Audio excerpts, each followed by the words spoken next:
কথায়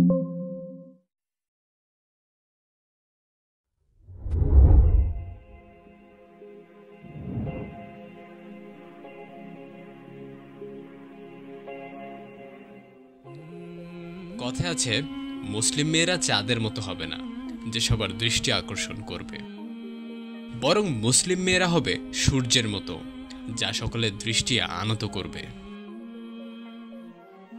যে বোরকা পুরুষের দৃষ্টিকে আড়াল করার কথা ছিল, সে বোরকা এখন পুরুষের দৃষ্টিকে আকর্ষণ করে। যাদেরকে রাবিয়াতুল বাইত বা ঘরের রানী উপাধি দেওয়া হয়েছে, নারীবাদীরা আমাদের সেই সহজ সরল বোনদেরকে স্বাবলম্বী হওয়ার মূলা ঝুলিয়ে পুঁজিবাদের দাসী বানিয়েছে। আজ গুলিয়ে ফেলেছে তারা প্রয়োজন আর বিলাসিতার মধ্যে পার্থক্য। আজকে আপনাদের শোনাবো বর্তমান বিশ্ব ব্যবস্থার এমনই কিছু বিদঘুটে কালো সত্য নিয়ে লেখা একটা গল্প যা আপনাকে নিজের জীবন আর সমাজের দৃষ্টিভঙ্গি নিয়ে আরও একবার গভীরভাবে ভাবতে বাধ্য করবে। শুরু করার আগে বলে রাখি, আমাদের এই এপিসোডগুলোতে পাবেন না কোনো ফ্যান্সি এডিটিং বা ফ্ল্যাশি ট্রানজিশন। শুধু আছে কিছু শব্দ, কিছু অনুভূতি যা আপনার চোখে জল আনবে না ঠিক, কিন্তু হৃদয়ে কাঁপন তুলবে নিঃশব্দে। বাসে হোক কিংবা বিছানায়, জাস্ট মোবাইলটা পকেটে বা বালিশের পাশে উল্টো করে রেখে উপভোগ করার আমন্ত্রণ রইল সবার জন্য।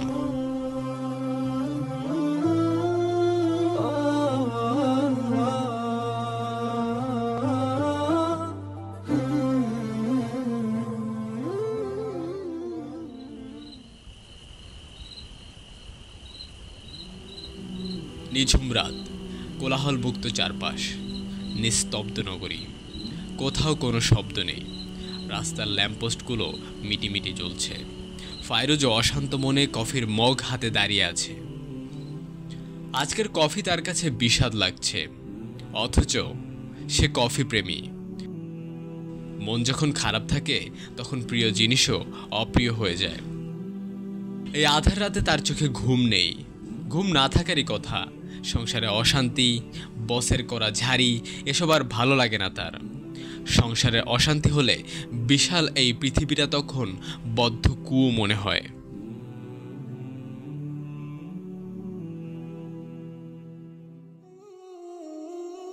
পাঁচ বছর বয়সী তার ফুটফুটে একটা মেয়ে আছে। স্বামী ইউনিসেফে চাকরি করে, নাম সাফওয়ান, বেশ পয়সাওয়ালা বলা চলে। ফাইরুজ মাস্টার্স শেষ করে একটি প্রাইভেট কোম্পানিতে চাকরি নিয়েছে। স্বামী স্ত্রী দুজনই ব্যস্ত থাকে, সন্ধ্যার পর অবসর পায়। ফাইরুজ 5 ওয়াক্ত নামাজ পড়ে, কোরআন পড়তে পারে মোটামুটি, যতটুকু সম্ভব পর্দা রক্ষা করে চলার চেষ্টা করে। অফিসে বোরখা পরে আসা যাওয়া করে, এ কারণে বসের ঝাড়িও খেয়েছে অনেক। কলিগরা প্রায় হাসাহাসি করে তাকে নিয়ে। সে ভ্রুক্ষেপই করে না, সে নিজ গতিতে চলে। তার কথা একটাই, আমি পর্দা রক্ষা করে সব করব, তাতে যত বাধা আসে আসুক, আমি কাউকে পরোয়া করি না। মাস্টার্স পর্যন্ত পড়ে ঘরে বসে থাকার কোনো মানে হয়? নিজ পায়ে দাঁড়াতে চায় সে।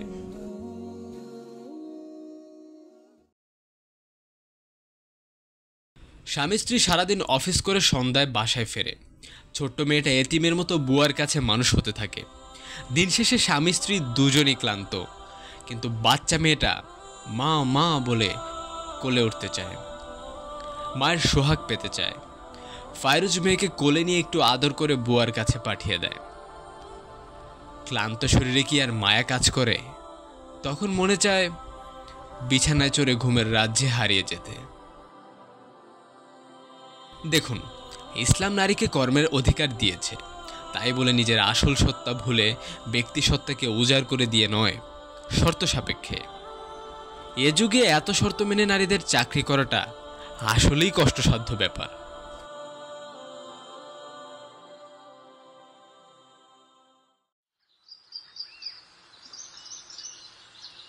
প্রতিদিন সকালে ভোরের পাখির কলরব শোনা যায়। সবুজ ঘাসের কচি ডগায় শিশির জমা হয়। পূর্ব দিগন্তে সূর্যিমামা কিরণ ছড়িয়ে পৃথিবীকে জাগিয়ে তোলে। রুটিন অনুযায়ী ফাইরোজের জীবনও চলতে থাকে। নিজ পায়ে দাঁড়িয়ে জীবনকে এগিয়ে নিয়ে যেতে চায় সে।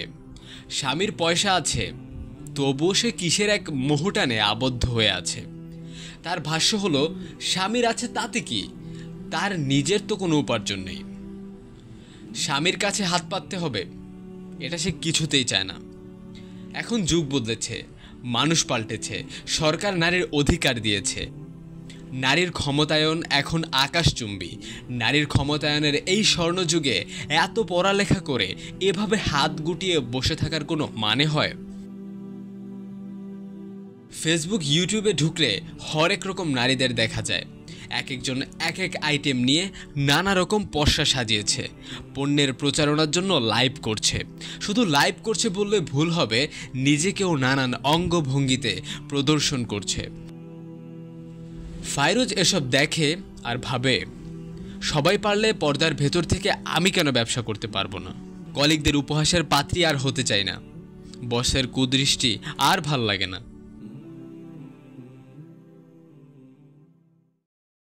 চাকরি ছেড়ে দিয়েছে ফাইরোজ।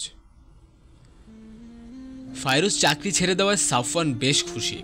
সে ভাবলো ফাইরোজ এবার সংসারে মনোযোগী হবে, সন্তানকে সময় দেবে, ওকে বুয়ার অশিক্ষিত হাত থেকে বাঁচিয়ে নিজের সুশিক্ষিত হাতে আদর্শ মানুষ হিসেবে গড়ে তুলবে। সাফওয়ান বেশ উচ্ছ্বাসের সাথে বলল, তুমি চাকরি ছেড়ে খুব ভালো করেছো। ফাইরোজ বলল, চাকরি ছেড়েছি ঠিকই, তবে আমি অনলাইনে বিজনেস করতে চাই। আস্তে আস্তে একটা শোরুম নেব, তারপর কর্মী রেখে কাজ করব। আইডিয়াটা কেমন? কিসের বিজনেস করতে চাও? বোরখা, খিমার, 3 পিস এগুলো নিয়ে কাজ করতে চাই। আস্তে আস্তে আরও আইটেম বাড়ানো যাবে। সাফওয়ান ভাবল, চাকরির চেয়ে এটা ভালো হবে। আমি যতই বলি এসব করার দরকার নেই, সে শুনবে না। এক রোখা জেদি মেয়ে সে। সব কিছু ভেবে চিনতে বলল, আচ্ছা করতে পারো, সমস্যা নেই। সবার দেখা দেখি ফাইরোজ একটা ফেসবুক পেজ খুলল, সাথে একটা গ্রুপ। পণ্যের ছবি ছেড়ে বিজ্ঞাপন দিচ্ছে। প্রথম দিকে অল্প অর্ডার আসলেও আস্তে আস্তে সে এগিয়ে যাচ্ছে। এভাবে চলতে থাকে বেশ কিছুদিন। পেজ বড় হচ্ছে, ফ্যান ফলোয়ার বাড়ছে, ধীরে ধীরে ব্যবসারও প্রসার ঘটছে।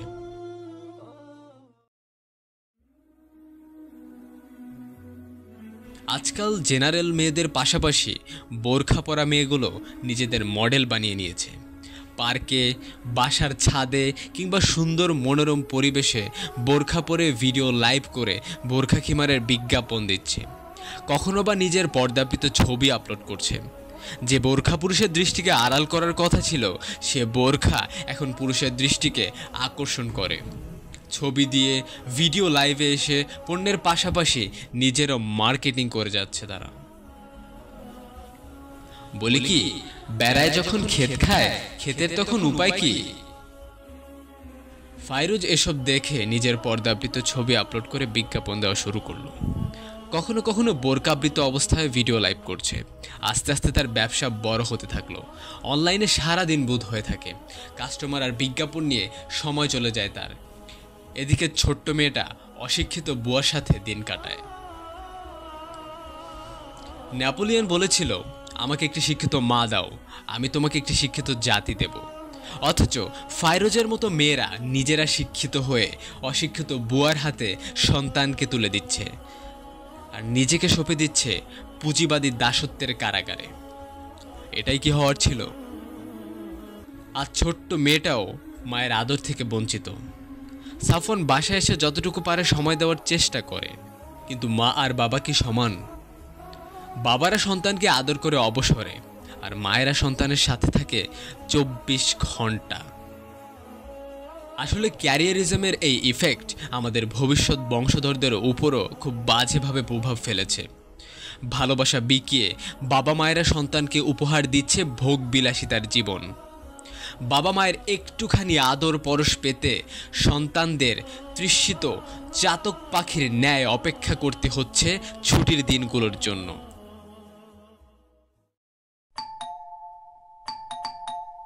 5 মিনিটের মতো কর্নিং বেল বেজেই যাচ্ছে, কেউ দরজা খুলছে না।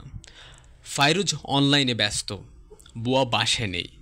সাফওয়ান ক্লান্ত শরীরে দাঁড়িয়ে থাকতে পারছে না। সাফওয়ান দরজা ধাক্কা দিয়ে উচ্চস্বরে বলল, কি ব্যাপার, দরজা খুলছো না কেন? ফাইরোজ তড়িঘড়ি করে দরজা খুলে বলল, আরে এত ব্যস্ত হচ্ছে কেন? 5,000 টাকার একটা অর্ডার ছিল, কাস্টমারের সাথে ভালোভাবে কথা না বললে অর্ডারটা ছুড়ে যেতে পারতো।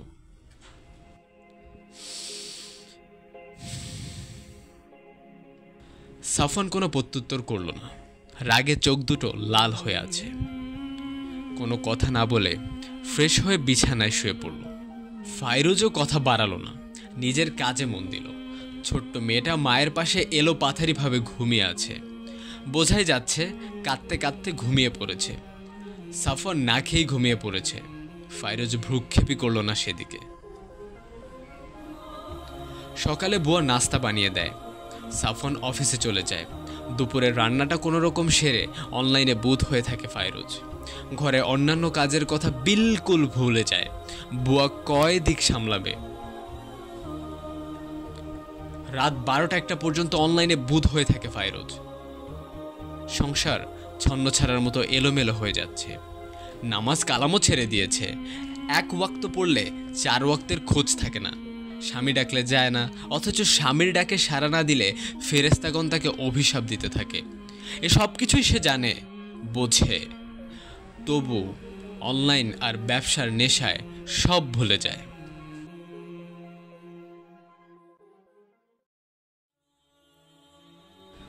ঘরের আধি সুন্দর হয় নারীর নিপুণতায়, এটা আমরা সবাই জানি এবং মানি। নারী যদি ক্যারিয়ার করার আশায় টাকাকে বেছে নেয়, সুন্দর সাজানো সংসার তখন অভিশপ্ত হয়ে ওঠাই স্বাভাবিক। ভেবে দেখুন তো, একটা মেয়ে ক্লান্তমাখা কর্মদিবস পার করে দিন শেষে স্বামীর হাসি মাখা মুখ দর্শনে সব ভুলে যাবে? না, কখনোই না। বরং দৌড়ঝাঁপের পাঠ চুকিয়ে গা এলিয়ে দিবে নরম বিছানায়। কিন্তু একটা মেয়ে আবার সারাদিনের পরিশ্রমান্তে রাজ্যের অবসাদ নিয়ে নিরে ফেরা স্বামীর ক্লান্তি এক চিলতে হাসিতেই জয় করার ক্ষমতা রাখে। নারীর সফটওয়্যার এভাবেই ডিজাইন করা। এটাই নারীর ফিতরাত, সমষ্টিগত বৈশিষ্ট্য। নারীরা স্বপ্ন দেখবে একটি সুন্দর সংসার, একটি আদর্শ প্রজন্ম এবং স্বামীর ভালোবাসার। এটাই নারীর চাওয়া পাওয়া হওয়ার কথা ছিল। জাতি গঠনের আতর ঘরের শৈল্পিক বিষয়গুলো দক্ষ হাতে রাঙিয়ে তোলাই নারীর সৌন্দর্য, সুষমা। সাফওয়ান ফাইরোজের কাছে খুবই অসন্তুষ্ট। ফাইরোজকে পাশে বসিয়ে অনেক বুঝিয়েছে। ফাইরোজের একটাই কথা, সে স্বাবলম্বী হবে। সাফওয়ান রাগ হয়ে বলে, তুমি আমার ভালো মন্দ বোঝো না। স্বামী হিসেবে তোমার কাছে স্ত্রীসুলভ আচরণ পাই না। আমি তো এটা চাইনি। আমি চেয়েছি আমার স্ত্রী সাংসারিক হোক, আমাকে একটু বুঝুক, সন্তানের সুন্দর জীবন গড়ুক, একটি আদর্শ প্রজন্ম তৈরি করুক। আমি কি তোমার কোনো চাহিদা অপূর্ণ রেখেছি? সাধ্যমতো সব কিছু পূরণ করার চেষ্টা করেছি। নামাজ ছেড়ে দিয়েছ, কোরআন তেলাওয়াতের কথা বাদই দিলাম। আমাদের সন্তান বড় হচ্ছে বুয়ার হাতে, এসব আমার ভালো লাগে না।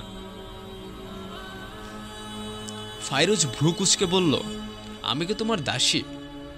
আমাকে দাসীর মতো খাটাতে চাও? একটা বুয়া রাখতে তোমার আপত্তি কই? আমি নামাজে মনোযোগী হব, তবে কাজ করতে পারবো না। তোমার টাকা আছে, বুয়া রাখতে সমস্যা কোথায়? আমি তো বলিনি বুয়া থাকতে পারবে না। বুয়া থাকবে, তোমার কাজে সহযোগিতা করবে, তবে তুমি এবার সংসারে মনোযোগী হও। এসব এবার বাদ দাও। আমাদের সন্তানের বয়স 5 বছর পূর্ণ হয়ে 6 বছরে পা দিয়েছে। এই বয়সে বাচ্চারা স্কুলে ভর্তি হয়, অন্তত 5-10টা ছড়া মুখস্থ থাকে, অথচ সে এখনো ভালো করে কথাই বলতে পারে না। অটিস্টিক বাচ্চাদের মতো হয়ে গেছে। ডাক্তার বলেছে ওর সাথে বেশি বেশি কথা বলতে, ওকে সবসময় হাসি খুশি রাখতে, পর্যাপ্ত সময় দিতে। আমার কথা বাদই দিলাম, অন্তত সন্তানের কথা ভেবে এবার এসব ছাড়ো প্লিজ। ফাইরোজ ভাবল, আমার বিজনেস এখন দাঁড়িয়ে গেছে। প্রতিদিন ডেলিভারি চার্জ দিতে হয় 8 থেকে 10,000 টাকা। প্রোডাক্টের কথা বাদই দিলাম। এই পর্যায়ে এসে বিজনেস ছেড়ে দিতে হবে? অসম্ভব। এত কষ্ট করে বিজনেস দাঁড় করিয়েছি, ছেড়ে দিতে পারবো না। ফাইরুজের তো অভাব নেই, স্বামী কোনো জিনিসের অভাব বুঝতে দিচ্ছে না। ছোট্ট সুখের সংসার, শুধুমাত্র শখের বসে বিজনেস কি করতেই হবে? টাকা হলেই কি সব হয়ে যায়? প্রয়োজন আর বিলাসিতাকে গুলিয়ে ফেললেই তো সমস্যা। বিলাসিতার জন্য ইসলাম মেয়েদের কর্মের সুযোগ দেয়নি, মূলত গৃহই নারীর প্রকৃত অবস্থান ক্ষেত্র। আর এখানেই ঘটবে তার ব্যক্তিসত্তার বিকাশ। তাছাড়া আল্লাহ সুবহানাহু ওয়া তাআলা সূরা আহজাবের 33 নম্বর আয়াতে তো বলেই দিয়েছেন, আর তোমরা নিজ ঘরে অবস্থান করবে এবং প্রাচীন জাহিলি যুগের মতো নিজেদের প্রদর্শন করে বেড়াবে না। অনেক মেয়ে আছে বাবা কিংবা স্বামীর অভাব দূর করতে বিজনেস করছে। ইসলামী শরিয়ার গণ্ডির ভেতর থেকে বিজনেস অবশ্যই করা যাবে, কিন্তু স্বামী সন্তানকে অবহেলা করে, সংসার ছন্নছাড়া করে, কেমন যেন লুঙ্গি খুলে পাগড়ি বাঁধার মতো একটা অবস্থা। ইসলাম নারীর ক্ষেত্রে কখনোই কঠোরতা প্রয়োগ করেনি। ইসলামিক গণ্ডির ভেতর থেকে যে কোনো হালাল কাজ করতে পারবে, কিন্তু প্রজন্মকে ধ্বংস করে নয়, আদর্শ প্রজন্ম তৈরি করার এই আঁতরঘরকে বিরান করে নয়। ইসলাম হচ্ছে একটা ব্যালেন্সড জীবন ব্যবস্থা। ইসলাম পুরুষকে দিয়েছে রোজগারের বাধ্যবাধকতা, আর নারীকে দিয়েছে গৃহ সামলানোর গুরু দায়িত্ব।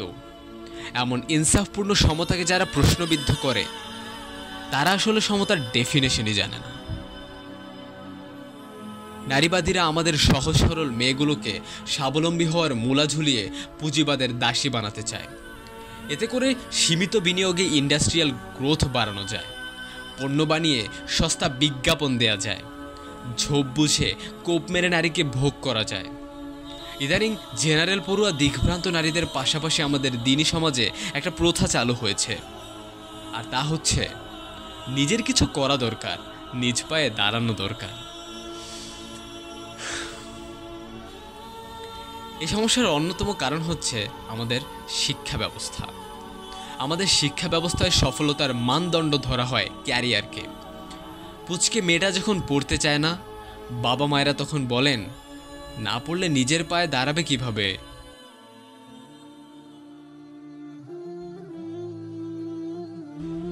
সংসার সামলিয়ে অবসরে তেলাওয়াত করা যায়, ইলম চর্চা করা যায়, সন্তানের তারবিয়াহ ঠিক করার জন্য তার সাথে দিনী আলোচনা করা যায়, বিভিন্ন বই পড়া যায়, যদি লেখালেখির শখ থাকে সেটাও চেষ্টা করা যায়।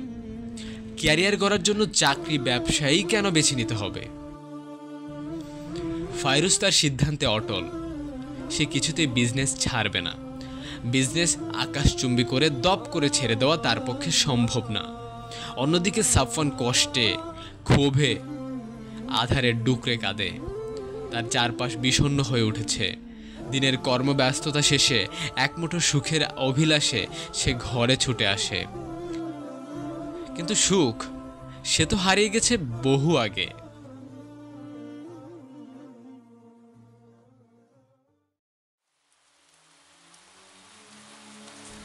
সাফওয়ান অফিস থেকে ফেরে না 3 দিন পার হয়ে গেল। ফাইরুজ ফোন দিলেও রিসিভ হয় না। ফাইরুজ খুব চিন্তায় পড়ে যায়। সাফওয়ান তো কখনো এমন করে না, হঠাৎ কি হলো? আত্মীয়দের কাছে ফোন করেও তার কোনো খোঁজ পায় না। বিকেল 3টা।